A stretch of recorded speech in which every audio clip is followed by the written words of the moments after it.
Welcome to the Dread Pirates Really Quick Reviews, where we give a spoiler-free rundown and reading recommendation for pulp stories. Fantasy, sci-fi, horror, short, long, indie, literary, whatever. If it's fiction that sticks, the Dread Pirate wants it.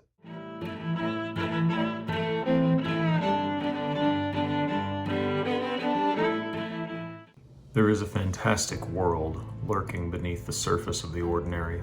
Treasure, the fulfillment of dreams, God-like power, all here for the taking. But do not be deceived, far traveler. This hidden world is home to a natural order, the same as yours or any. Disturb it at your own risk. But first, some background on the author and story. Edward John Morton Drax Plunkett, or Lord Dunsany, was born in 1878 and died in October of 1957. While also used as a pen name, the title Lord is legitimate, as he inherited the barony of Dunsany upon his father's death in 1899. During his life, he was a renowned outdoorsman, served in the Scottish military, and became a failed politician, and he pivoted in this failure toward writing literature. Much is owed to Dunsany's contributions to fantasy fiction, as acclaimed giants of the genre like Lovecraft, Tolkien, Le Guin, and Gaiman all cite Dunsany's work as inspirational for their own. He's best known today for whom he inspired rather than the endurance of his own stories, and that's a shame. There's a rich, dreamlike tapestry in Dunsany's collected works to be discovered. Historically, you'll find his works that had the most to do in shaping fantasy fiction are The Gods of Pegana and The King of Elfland's Daughter. While both are on my reading list, I feel it's a better starting point for reading Dunsany than either of these, and that is The Book of Wonder. So, what is the Book of Wonder, and what makes it a better springboard than the works that Titans cite as the most inspirational? One question at a time. First, the Book of Wonder is a collection of short stories, more connected by their settings, events, and themes than a common world, and certainly not a plot continuity. While I'm sure there are explicit connections that can be made by better versed Dunsany scholars than me between the stories, I find incredible enjoyment from viewing the Book of Wonder as a collection of gems in the same treasure chest. They're all part of the same treasure, they're all rocks out of the ground, but that's where the similarity ends. So why is this, in my opinion, the ideal entry point into Lord Dunsany's works? Well, the Book of Wonder is self-contained short stories, so I believe anyone who likes to read short fiction, which why wouldn't you?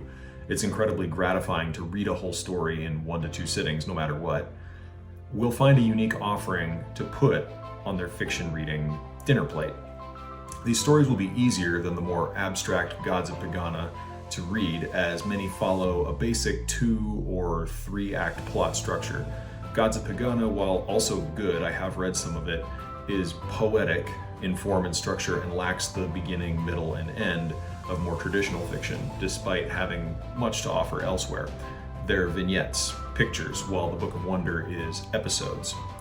Then King of Elfland's Daughter, his other most well-recognized novel, while I've not personally read it but plan to, tends to have the label Fair or Unfair as showing both its age and the faults of its writer.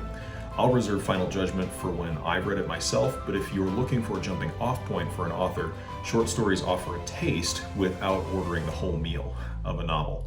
And I do believe Dunsany's strength lies in short form work. So what works well for the short stories in the Book of Wonder? Prose, prose, prose. Dunsany's writing style is a character in and of itself, where his diction and choices of description cover up thinner elements of his story like character depth or dynamism.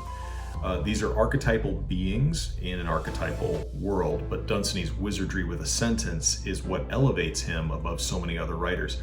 There's a reason he inspired so many great authors, yet no one really sounds like him. You can almost instantly tell if a story is Dunsany's. That's what sticks about it. These tales are of thieves, gods, and power untold, and are some of the most beautiful, skillful uses of the English language, and certainly like nothing you'll read in today's popular spheres. I don't mean to denigrate modern fiction, I'm just saying nobody sounds like Lord Dunsany, whether from his era or to now. Here's a taste so you can get an idea of what his writing sounds like. This is from my copy, which you'll notice says Wonder Tales. That's because it contains 2 collections of Dunsany's short stories, the first being the Book of Wonder, the second Tales of Wonder. But let me read you this quote here so you can get an idea of what Dunsany sounds like. And this is from the short story, The Bride of the Man-Horse. It's the first story in the collection. So, here we go. When first the feet of the centaur touched the grass of that soft alluvial earth, he blew for joy upon that silver horn. He pranced and caracoled. He gamboled over the leagues. Pace came to him like a maiden with a lamp, a new and beautiful wonder. The wind laughed as it passed him. See what I mean? That's one sentence, if you didn't notice. He used 2 semicolons, the word alluvial, which I still don't know the meaning of, or if I'm pronouncing it right.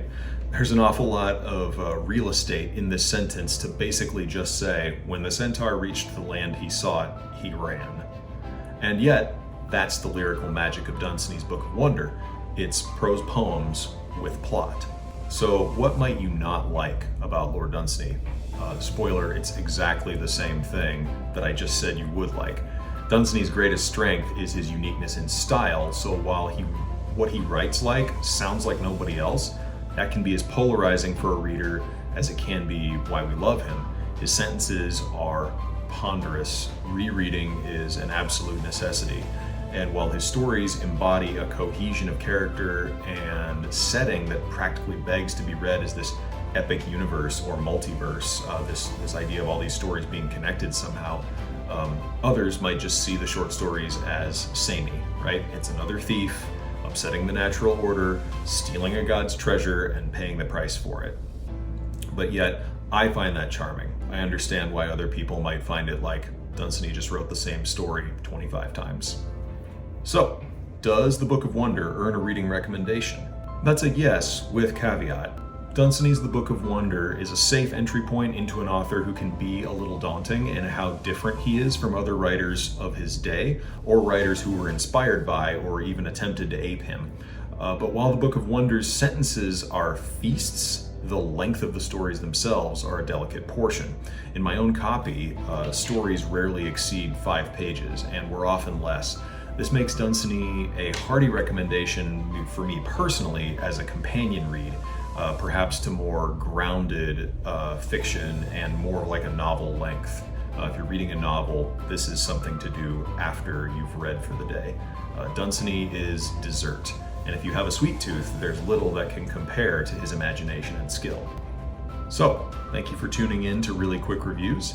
If you've read any of Lord Dunsany's works, especially the ones I mentioned that I have not read in full yet, please drop a comment down below.